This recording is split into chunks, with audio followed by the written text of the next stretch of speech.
Hello and welcome to another fun-filled, adventure-packed episode of Tim Time.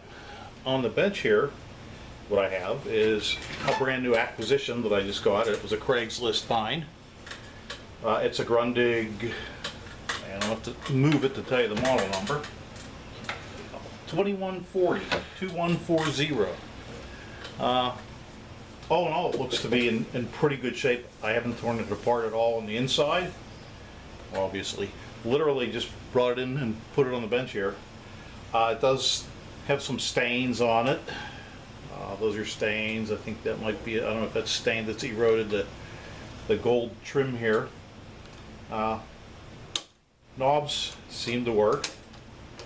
I didn't go too crazy on pushing buttons because I've never worked on a German radio before. And I get a kick out of things are actually written in German for obvious reasons. But I'm just curious. So this is really going to be a multiple part video. I'm not going to try and splice this all together because it will probably take hours. But I just wanted to show you it, and maybe we'll take it out of the box and see what all's involved with it.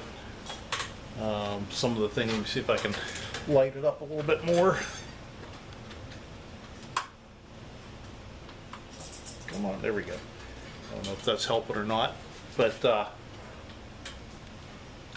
this phone's jack I don't think is original. I know they didn't use like a label maker to do that, and if you look down here you'll see a lot more German writing or German words. So I want to take a bunch of pictures of it as I'm taking it apart, and I'm going to pull the back off, and then we'll see where we go from there.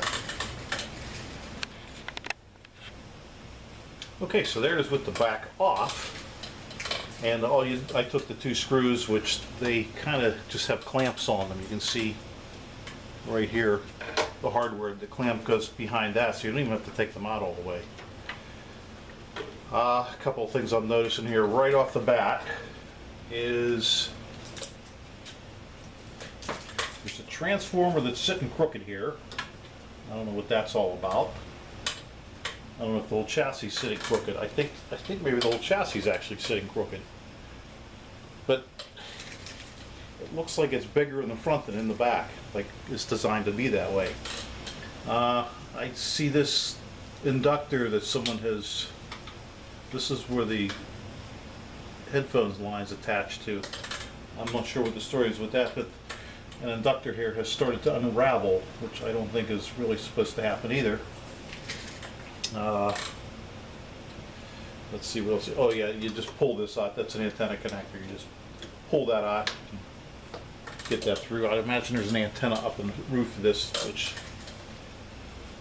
may or may not be the case. I can't really see up in there. There's fuses here, which I don't know if they're supposed to be line fuses. No, the fellow I bought it from told me that it works, but I don't know if he meant recently or what. But anyhow, there's fuses here, and as you can see, I'll zoom in. It's definitely the wrong size fuse. Whoop, wrong way.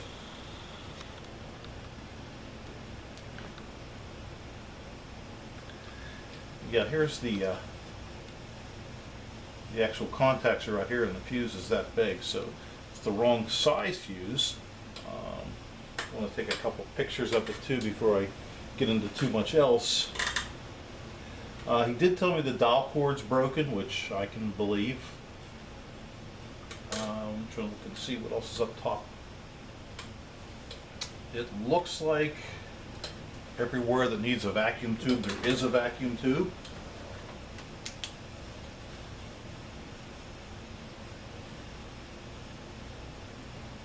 It's really busy up top here. I mean, there's a lot going on.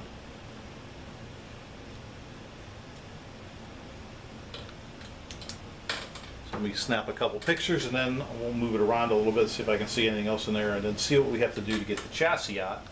And then we'll probably, I may try and fire it up. I'm curious to know what this is all about. I don't know if I have any fuses that small, and I certainly don't want to fire it up without fuses, but Let me zoom us back out again so we can see when I pick back up.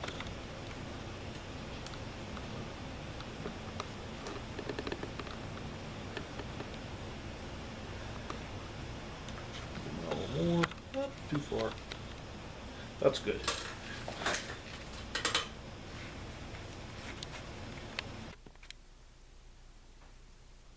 Okay, so while the knobs are plastic, there are set screws to take off both the inner and outer knob. So one sits in and then the other one sits on top, so you want to make sure you take out both set screws. You gotta loosen them up pretty good to get them to slide off. Probably have a little bit of a groove worn. Actually, there's a notch in the shaft that it sits in.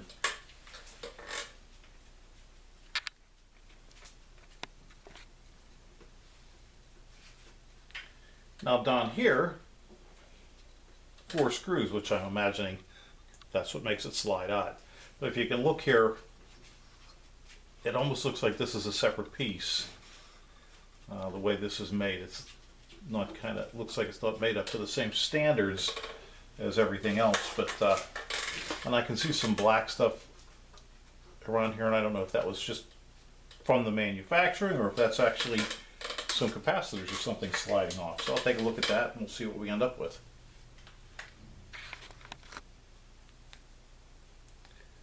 So loosening those 4 screws definitely makes it look like it's about to come out, doesn't it?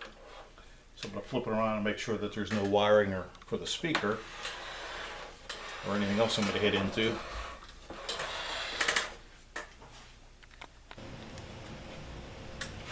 Alright, so continue to try and slide this out a little bit.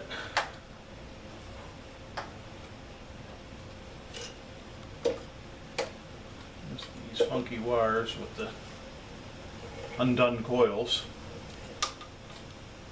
Let's see.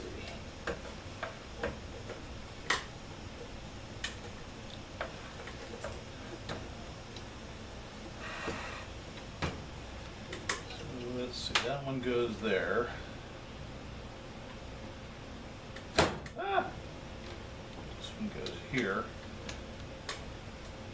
Now they're soldered onto the speaker. I have enough room that I can get them out of the way. Now, I'm going to do away with this because it's not original, and I'd imagine these coils, they had them in there, looks like from the factory, to eliminate something, some kind of noise.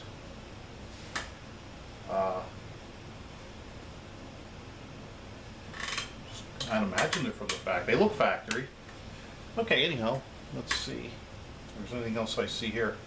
Now for the moment of truth, we're going to flip it over and see. I can see the dial cord is undone. Let's see something. There's something moving around in here. This is. I don't know what the story with that is either. I don't know if that's factory or not. I'm not going to worry about that right now. So let's see what I can do as far as flipping it up.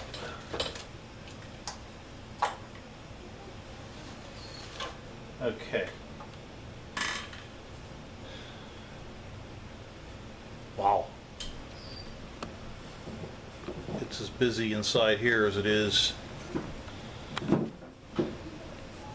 the top side. Imagine this is the power supply cap, and they have a lead taped to it for some reason. See some other wax caps down in here. Don't see any reason why that black ooze was sticking through the grates here, unless there might have been something. I doubt there was something glued to it.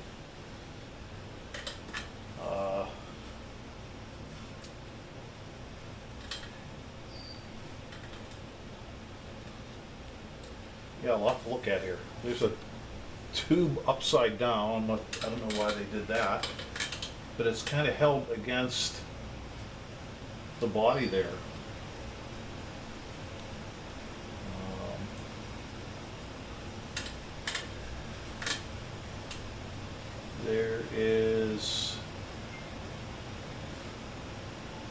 I don't know, doesn't look like any work's ever been done here. I can't say for sure because I don't know what all they would do. The cap there says Grundig.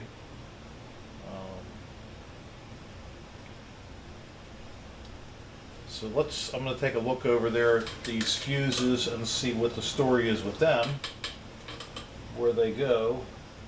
The power wire comes in here. One side goes, where's it go? Up and then back on, and then back up. Looks like one side goes to one of these fuses. Try not to get my head in the way.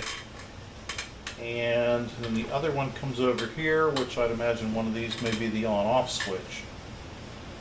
So then it comes in, goes back out. One would think.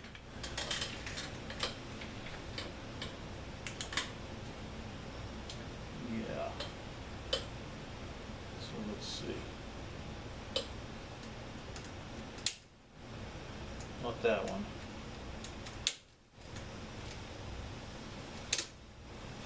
Maybe could be this one here. I'll have to flip it around and look and brush up on my German. This, I believe, was just the on-off and tone. I'll have to look those up too as well. And perhaps the reason there was two fuses, maybe one was a spare. I don't know. Remember taking the old radios apart and used to say no user serviceable parts inside. Well, maybe that didn't apply to German radios. I can see where the line cord is. That looks pretty crazy to replace it, but it's for my own, so I don't really care if it takes a little bit of time. I'm not in a big hurry to get this. Nobody's waiting on it. Let's see. Something really crazy I'm looking at for the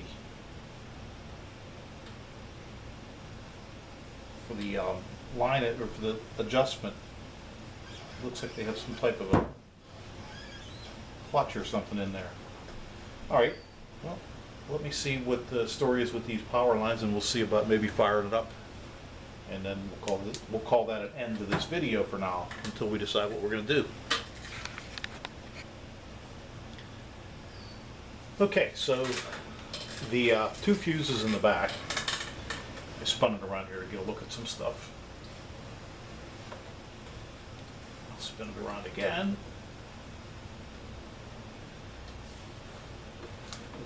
The two fuses in the back. From my best guess, and I don't have one that fits, I was just double checking. There was a 6 amp fuse in here, and I don't really think it requires a 6 amp fuse. Different for 110 and 220. And if he was using it, that other fuse was kind of in there, so it was touching both sides. I don't know how well that's going to work, how long it's going to last like that before it moves. But anyhow, I'll need to dig up a little bit, do a little more research on this before I plug it in, because I don't want to destroy anything that's not already destroyed. So, that being said, I'll post what I have here. If anybody has any information on one of these radios or has ever used one, feel free to shoot me a line in the comments or something, or if you have any links. But I don't want to do anything else as far as powering it up until I know a little bit more about it. And he did give me a schematic, and I'll kind of show it to you there. Yeah, I can't really make heads or tails of anything. I mean, I can see vacuum tubes, but I can't read any numbers. So it's probably, one thing, written in German, and secondly, it's probably maybe some part numbers that I'm just not familiar with, or some nomenclature that I'm not familiar with. So anyhow, I'll have to do more research, but I will put it back in the cabinet. I want to start to clean up the cabinet a little bit and see. It doesn't look like cigarette smoke, but it definitely looks like years of dirt. So that's it. Thanks for watching. This is part 1, and I'm sure I'll be posting more parts as I find stuff. Part 2 will probably be after I know what I'm doing with it and fire it up. Thanks for watching.